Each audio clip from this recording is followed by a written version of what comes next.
Hello guys, welcome to fireplace और आप सभी का स्वागत है इस हमारी अमेजिंग सी जर्नी में जिसका नाम है फुल स्टैक।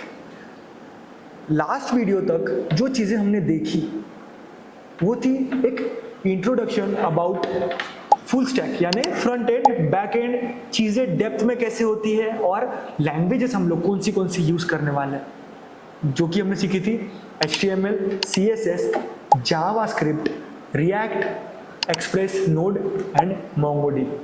ठीक है, अभी इन सब को कहीं ना कहीं तो हमें चलाना पड़ता है। जैसे कि मैं आपको स्टार्टिंग से एक चीज कहते आया हूं कि word editor to browser, word editor to browser, but कौन सा वर्ड एडिटर, किस चीज के अंदर हम लोग वो कोड्स लिखने वाले हैं, या कौन सा ब्राउजर जिसके अंदर वो कोड जाने वाला है, अभी कौन सा डेटाबेस जिसके अंदर हम लोग सेव करने वाले हैं।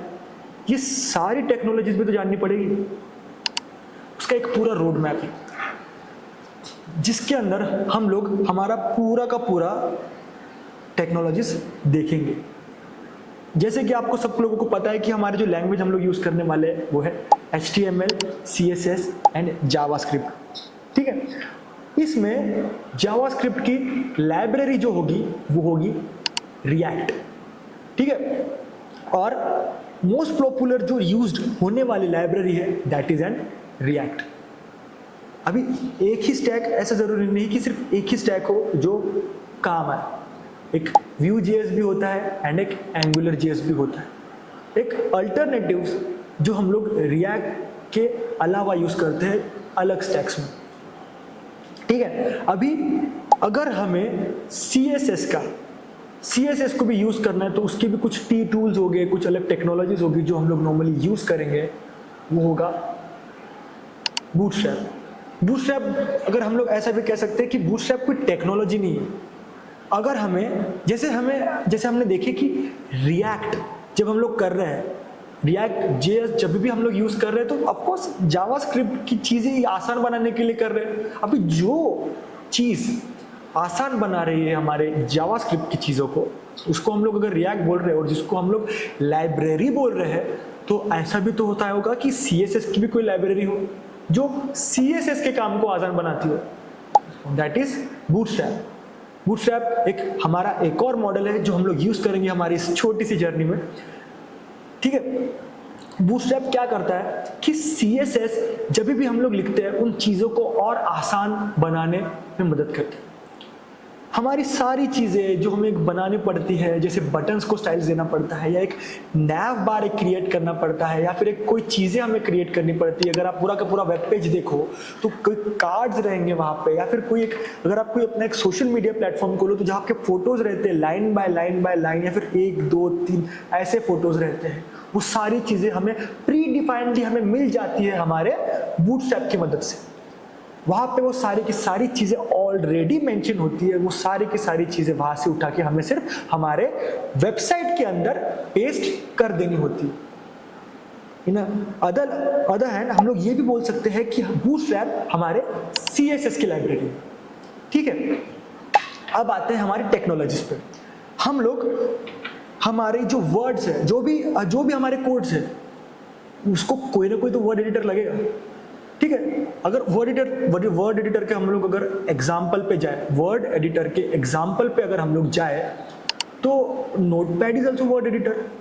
हाँ, नोटपैड एक वर्ड एडिटर है।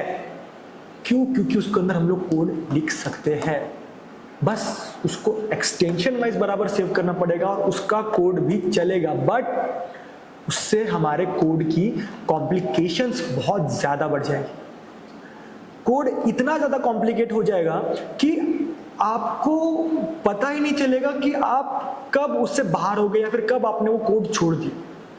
हर एक चीज़ आपको बराबर डिफाइन करते रहनी पड़ेगी, और ना ही उसमें आप कोई बूटस्ट्रैप, ना ही उसमें कोई रिएक्ट, आप उसमें कोई भी चीज़ यूज़ नहीं कर पाओगे। तो हम लोग जो हमारे इस जर्नी में यूज़ करने वाले हैं, जो वर्ड एडिटर हम लोग यूज़ करने वाले हैं, वो है VS कोड। ठीक है, उसका इंस्टॉलेशन भी हम लोग हमारी जर्नी में देखेंगे जरूर, बट जो टेक्नोलॉजी हम लोग इसमें यूज करने वाले हैं वो है हमारा VS कोड। अभी कोड अगर हमें हमारे ब्राउजर तक भेजना है तो ब्राउजर भी लगेगा, और वो ब्राउजर जो मैं यूज करता हूँ, आप चाहे तो आप कुछ भी यूज कर सकते हैं, आप चाहे तो आप ब्रेव ब्राउजर यूज कर सकते हैं, या फिर ओपेरा, या फिर कोई भी। जो मैं यूज करूंगा वो रहेगा क्रोम ब्राउजर। आप चाहे तो आप अपना कोई भी ब्राउजर यूज कर सकते हैं, ठीक है। अभी फ्रंट एंड की टेक्नोलॉजीज तो हो गई, बैक एंड की टेक्नोलॉजीज में हम लोग क्या यूज करने वाले। सी बैकएंड में हम जब भी हमारे एपीआईज यानी एप्लीकेशन प्रोग्रामिंग इंटरफेसेस जब भी हम लोग क्रिएट करते हैं, या फिर जब भी हम लोग कोई चीज़ क्रिएट करते हैं ना, या फिर कोई बैकएंड के लिए कोई एक चीज़ रहती है जो हम लोग सीखेंगे, वो चीज़ जब क्रिएट करनी पड़ती है तो वो चीज़ें हमें कहीं टेस्ट करनी पड़ती है कि हमारे राउट्स, हमारे चीज़ें बराबर चल रही है या नहीं। और वो चीज़ें चेक करने में हमें एक हमारा टूल यूज करना पड़ेगा, जो यूज होगा उसका नाम है पोस्टमैन। पोस्टमैन एक ऐसा टूल है जिससे हमारे सारे एपीआईज चेक होंगे। डेटाबेस में आपको मैं पहले बता चुका हूँ, मोंगोडीबी यूज होगा, ठीक है। हमारे एपीआई टेस्टिंग यानी कि जब भी एपीआई यानी जो भी होता है एप्लीकेशन प्रोग्रामिंग इंटरफेस, जो हम लोग आगे पढ़ेंगे, इस वक्त आपको जानना जरूरी नहीं है कि एपीआईज क्या है, बट जब भी हम लोग यूज करेंगे तो उसको चेक करने के लिए हम लोग यूज करेंगे हमारा पोस्टमैन, ठीक है। अब अगर हम लोग होस्टिंग करेंगे, देखिए होस्टिंग जब एक ऐप बनती है, फिर एक वेबसाइट बनती है, तो उसको होस्ट करना बहुत ज़रूरी होता है। होस्ट के लिए बहुत सारी चीज़ें आती है, जैसे एक वर्सल आता है, और भी बहुत सारी चीज़ें आती है। और बैकएंड को अगर होस्ट करना है तो हेरेको एक है, एक रेलवे है, इन सबको होस्ट पर। वैसे हम लोग इस जर्नी में एक होस्टिंग तो करेंगे नहीं, बट एक जिसमें जनरली बता रहा हूँ कि आपको अगर आप बना रहे हो एक पर्टिकुलर एक कंपनी वाइज बना रहे हो, या फिर एक ट्रेंड वाइज बना रहे हो, या फिर एक किसी कंपनी में बना रहे हो, या फिर एक प्रोफेशनल वाइज बना रहे हो, तब आपको मोस्टली डिप्लॉय या फिर होस्ट करने में आपकी वेबसाइट या वेब पेज, तब ये सारी चीज़ें यूज होती।